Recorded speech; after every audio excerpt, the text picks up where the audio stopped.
উচ্চ মাধ্যমিক ABTA test paper 2023-24 যে সমস্ত ইংলিশ পেজগুলি রয়েছে সেই ইংলিশ পেজগুলির মধ্যে 259 এই পেজটির এমসিকিউ, এসএকিউ এবং গ্রামার পার্টের সমাধান দিব এই ভিডিওতে। এবং আগের যে পেজগুলি রয়েছে এই পেজগুলির সমাধান ইতিমধ্যেই আপলোড করা হয়েছে। ডেসক্রিপশন বক্স এবং এন্ড স্ক্রিনে প্লেলিস্টটি রয়েছে, সেখান থেকে দেখে নিতে পারো।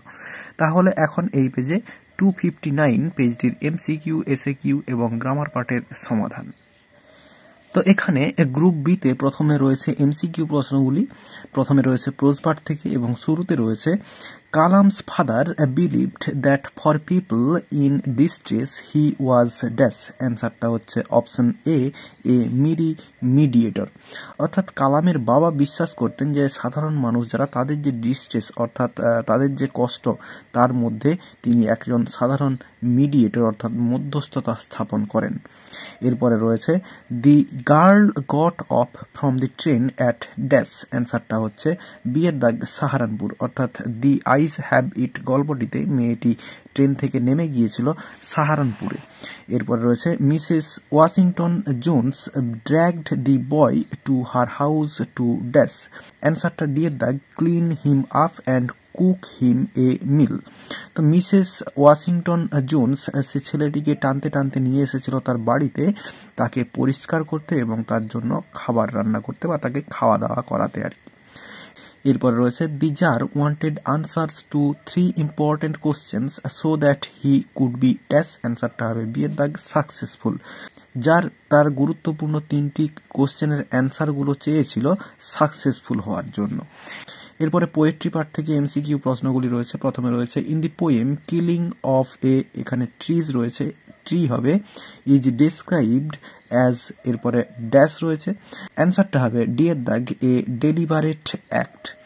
এরপরে রয়েছে the sonnet of Shakespeare is addressed to dash. তো এই যে সনেটটা যেটা শেক্সপিয়ারের লেখা অর্থাৎ সনেট নাম্বার 8 নিয়ে কথা বলা হচ্ছে, এই সনেটটা অ্যাড্রেস করা হয়েছে কাকে? অ্যান্সারটা হচ্ছে সি এর দাগ এ ইয়ং ম্যান। এরপরে রয়েছে the setting of the war in Rimbaud's poem goes back to dash. অ্যান্সারটা হচ্ছে অপশন ডি 1870s ইউরোপ। অর্থাৎ সেখানে যে এই সময়ের যুদ্ধটা সেটাই হচ্ছে তার সেটিং আর কি। এরপর রয়েছে in octave of the poem the poetry of earth Keats depicts, এরপরে ড্যাশ রয়েছে, অ্যান্সারটা হচ্ছে বি এর দাগ সামার। তো এই দি পোয়েট্রি অফ আর্থ এই কবিতাটির যে প্রথম 8 লাইন সেখানে কিডস ডেপিক্ট করেছেন, বর্ণনা করেছেন সামার সিজনটাকে। এরপরে রয়েছে ড্রামা পার্ট থেকে এমসিকিউ প্রশ্নগুলি। প্রথমে রয়েছে the subject of dispute between the two families according to Lomov was dash. অ্যান্সারটা হচ্ছে বি এর দাগ অক্সেন মিডোজ। এরপরে রয়েছে the first argument between Natalya and Lomov was over dash. অ্যান্সারটা হচ্ছে অপশন এ ল্যান্ড। প্রথম যে গন্ডগোলটা সেটা ল্যান্ড অর্থাৎ জমি নিয়ে হয়েছিল। এরপরে Marusinsky is the name of a dash. অ্যান্সারটা হবে অপশন এ নেবারহুড, একজন প্রতিবেশী।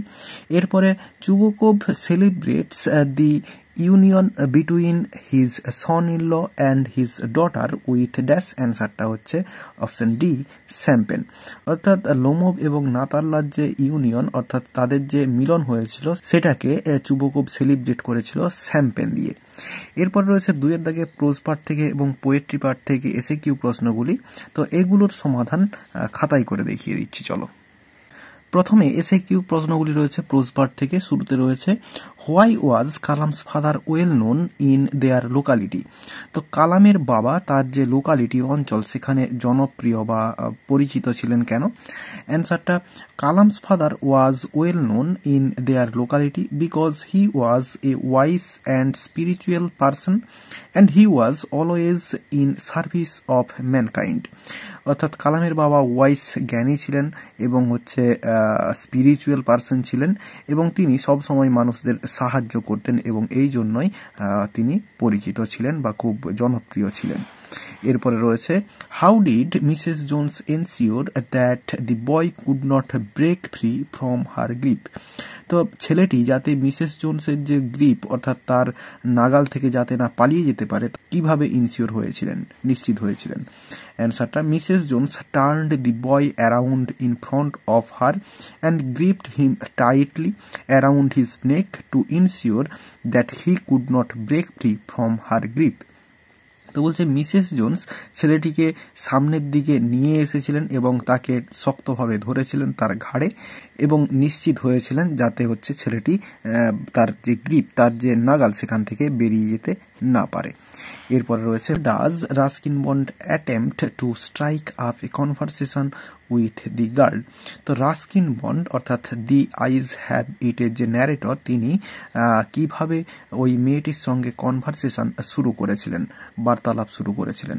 তো Ruskin Bond attempts to strike up a conversation with the girl by asking her if she was going all the way to Dehra. তো মেয়েটা পুরো দেরা পর্যন্ত যাচ্ছিল কিনা এটা জিজ্ঞাসা করার মধ্য দিয়ে রাস্কিন বন্ড তার সঙ্গে বার্তালাপ শুরু করেছিলেন। এরপর রয়েছে where did Roger and Mrs Jones met. Roger এবং মিসেস জোনস কোথায় দেখা করেছিলেন? এই কোশ্চেনটা আগে অনেকবার পাওয়া গিয়েছে। Mrs Jones met Roger on the street about 11 o'clock।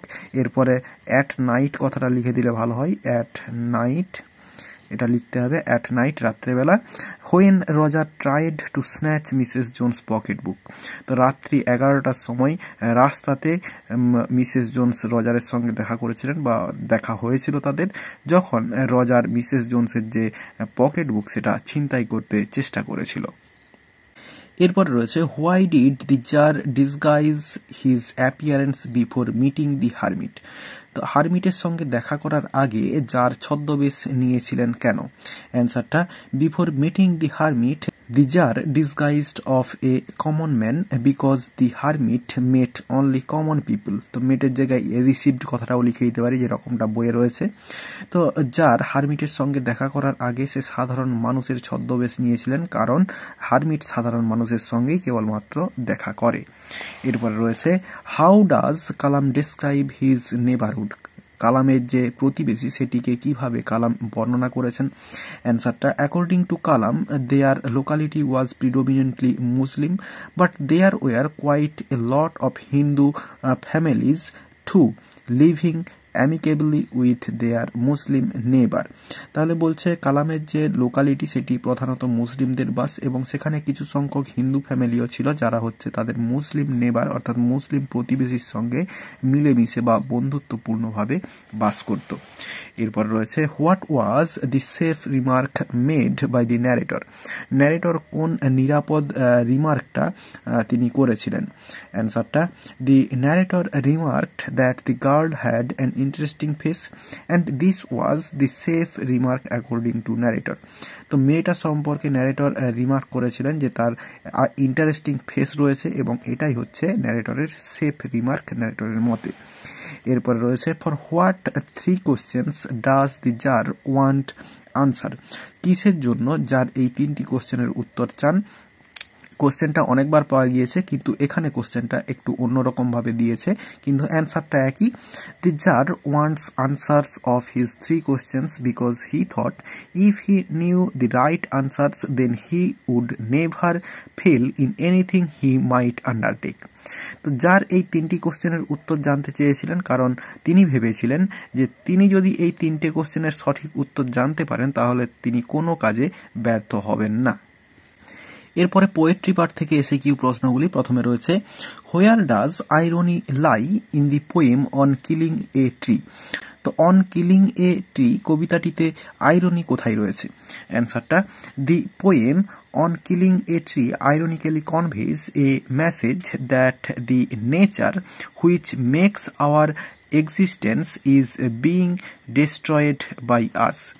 এই অন কিলিং এ ট্রি এটি আইরনিক্যালি একটি মেসেজ দিয়েছে যেটা হচ্ছে নেচার যার কারণে আমাদের এক্সিস্টেন্স আমাদের অস্তিত্বটা রয়েছে সেটাকে আমরাই নষ্ট করছি বা ধ্বংস করছি, অর্থাৎ নেচারকে প্রকৃতিকে আমরা নষ্ট করছি এই গাছ কাটার মধ্য দিয়ে।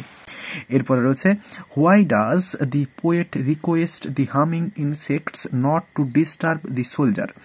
কবি হামিং ইনসেক্টসকে রিকোয়েস্ট অর্থাৎ অনুরোধ করেছেন কেন সোলজারটিকে ডিস্টার্ব না করতে? অ্যান্সারটা, দি poet রিকোয়েস্টস the humming insects not to disturb the soldier because he is enjoying eternal rest of death. কবি হামিং ইনসেক্টসকে রিকোয়েস্ট করেছেন যাতে করে তাকে না ডিস্টার্ব করে সোলজারটিকে, কারণ সে যে ইটার্নাল রেস্ট অর্থাৎ মৃত্যু সেটা এনজয় করছে, অর্থাৎ সে মৃত অবস্থায় পড়ে রয়েছে। এরপর রয়েছে how long does the poet's friend live in sonnet 18। তো সনেট 18-এ কবির যে বন্ধু সে কতদিন বাঁচবে? অ্যান্সারটা হচ্ছে, in sonnet number 18 the poet's friend will live as long as men can breathe or eyes can see and as long as this poem will be read. অর্থাৎ যতদিন পর্যন্ত মানুষ শ্বাস প্রশ্বাস নেবে এবং যতদিন পর্যন্ত মানুষ চোখে দেখতে পারবে এবং যতদিন পর্যন্ত এই কবিতাটা পড়া হবে ততদিন পর্যন্ত কবির বন্ধু জীবিত থাকবে। এরপরে রয়েছে what does kids celebrate in the poem the poetry of earth. The poetry of earth কবিতাটিতে কিডস কোন জিনিসটা সেলিব্রেট করেছেন? এই কোশ্চেনটা আগে অনেকবার পাওয়া গিয়েছে। In the poem the poetry of earth kids celebrates the music of nature through the changes of season. এরপর রয়েছে what is the most sensitive part of tree. গাছের সব থেকে সংবেদনশীল অংশ কোনটি? The root is the most sensitive part of tree. গাছের যে শিকড় সেটাই হচ্ছে সব থেকে সংবেদনশীল অংশ। এই কোশ্চেনটা আগেও অনেকবার পাওয়া গিয়েছে। এরপর রয়েছে when does the reader recognise that the soldier is dead. বলছে পাঠকরা কখন জানতে পেরেছে যে সোলজারটি মৃত? অ্যান্সারটা, the readers recognise that the soldier is dead at the end of the poem when the poet says about the two red holes. তো এখানে দি কথাটা লিখে দিলে ভালো হয়। তো পাঠকরা জানতে পারে যে সৈন্যটি মৃত একেবারে কবিতার শেষে অর্থাৎ শেষ লাইনে, যখন কবি বলেছেন দুটো লাল গর্তের কথা। এরপর রয়েছে how is the gold complexion of the sun dimmed. সূর্যের যে সোনালি আভাটা সেটা কিভাবে মলিন হয়ে যায়? অনেকবার পাওয়া গিয়েছে আগের পেজগুলিতে। The gold complexion of the sun is dimmed by clouds. মেঘের দ্বারা মলিন হয়ে যায়। এরপর রয়েছে why does kids make the voices of the grasshopper and the cricket flow each আদার।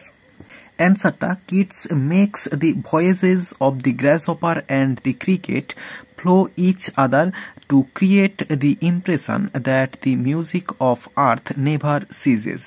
অর্থাৎ পৃথিবীর যে গানটা যেটা কখনো বন্ধ হয় না, এই ইমপ্রেশনটা দেওয়ার জন্য কবি গ্রাসহপার এবং যে ক্রিকেটের গান বা তাদের যে শব্দ সেটাকে পরপর ব্যবহার করেছেন বা একের পর এক ব্যবহার করেছেন। এরপরে 4 দাগের এতে ডুয়েস ডাইরেক্টেড রয়েছে এবং এখানের যে কোশ্চেনগুলো রয়েছে এইগুলিরও সমাধান খাতায় করে দেখাচ্ছি চলো। এখানে প্রথমে রয়েছে সি লাভড প্লিজেন্টলি। তো এখানে নাউন ফর্ম করতে বলেছে, এই লাভডের নাউন ফর্ম ইউজ করতে হবে। অ্যান্সারটা হবে সি গেভ প্লিজেন্ট লাভ। এরপরে রয়েছে not a simple jab of knife will do it. এটা অ্যাফার্মেটিভ সেন্টেন্স করতে হবে। তাহলে অ্যান্সারটা হবে a simple jab of knife unable to do it.